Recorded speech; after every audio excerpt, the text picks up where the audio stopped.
Many people will have. But who will in the end win? That who has a willpower. The will is the main thing, and willpower does not come overnight. It comes by practice. And when you practice all through your career now, all through this age, which you are being caught at the right age, you will be successful in your life.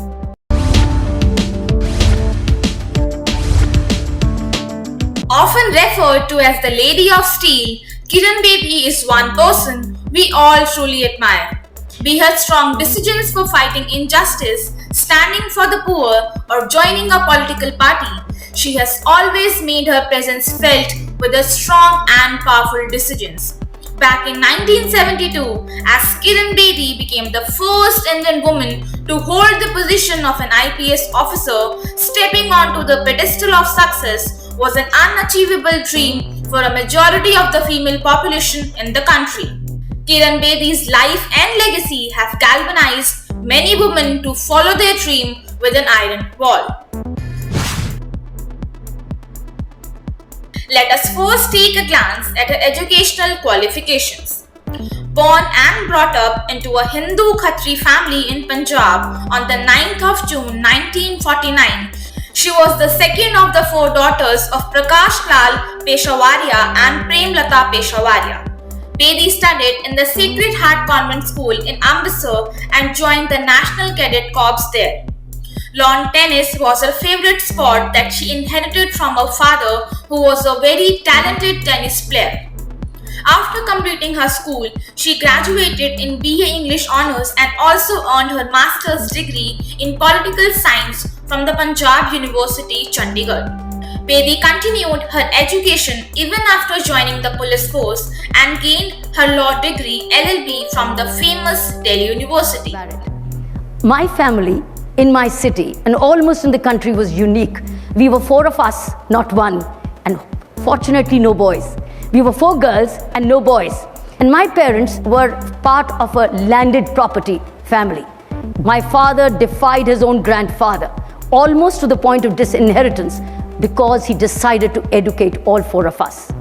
He sent us to one of the best schools in the city and gave us the best education. After obtaining all these degrees to her name, she went on to complete her PhD from the Department of Social Sciences in the Indian Institute of Technology, New Delhi, with her thesis topic called Drug Abuse and Domestic Violence.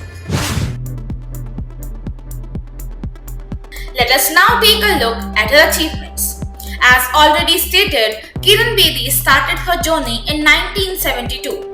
She started with her police training at Mussoorie National Academy of Administration after completing her foundations course training, which continued for 9 months in Mount Abu in Rajasthan.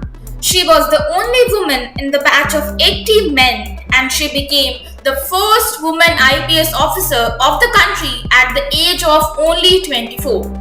Talking about her area of expertise, law enforcement, prison management and administration as well as teaching are her areas of expertise.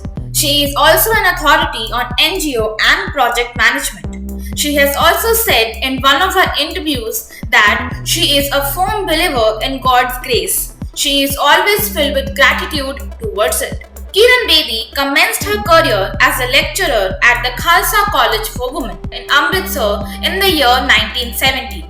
She then joined the prestigious Indian Police Service in 1972, mainly because of her dedication of becoming outstanding than the rest. She served in different roles such as the Traffic Commissioner in New Delhi, Deputy Inspector General of Police in Mizoram, Advisor to Lieutenant Governor in Chandigarh, Director General of Narcotics Control Bureau, Inspector General in Tihar Jail.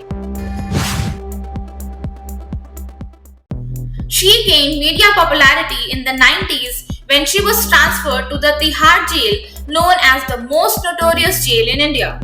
Bedi transferred the jail into a peace-loving ashram by introducing literacy and meditation programs with the help of her team.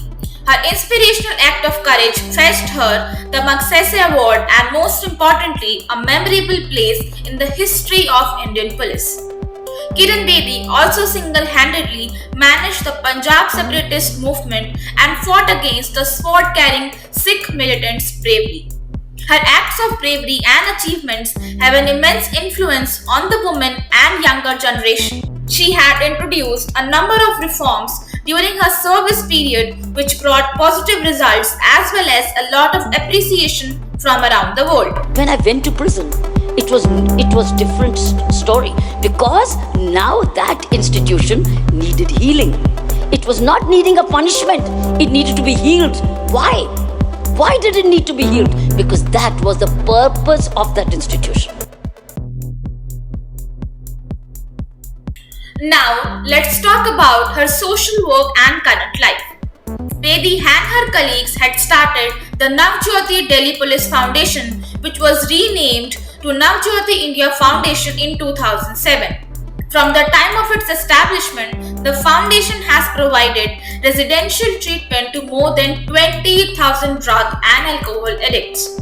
The foundation has also started crime prevention programs such as the education of slum kids and street children. It also set up 200 single teacher schools, vocational training centers, healthcare facilities, and counseling centers for the distressed sections of the society.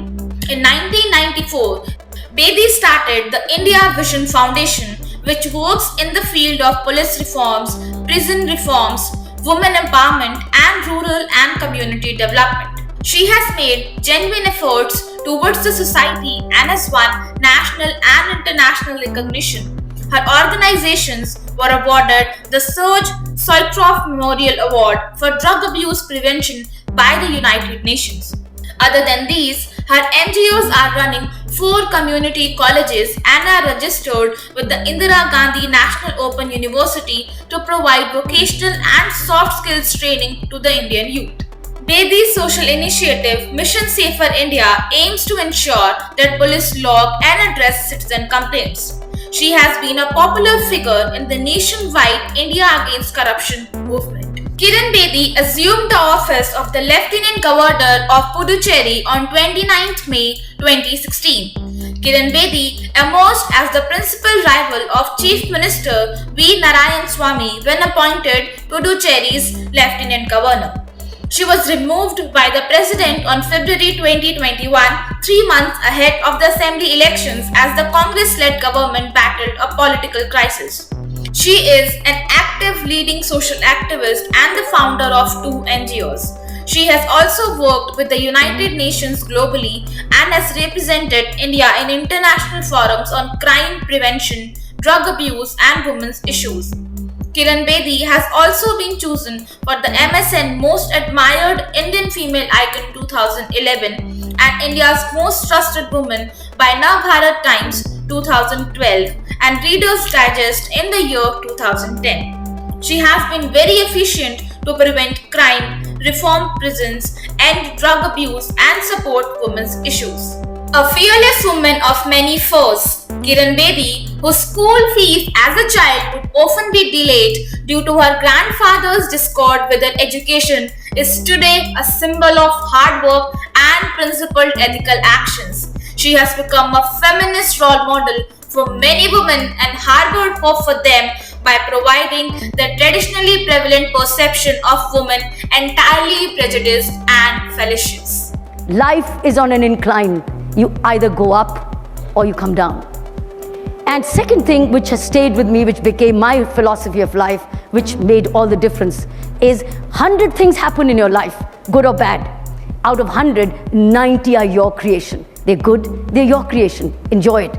If they're bad, they're your creation. Learn from it. 10 are nature sent, over which you can't do a thing. It's like a death of a relative, or a cyclone, or a hurricane, or an earthquake. You can't do a thing about it. You got to just respond to the situation. But that response comes out of those 90 points.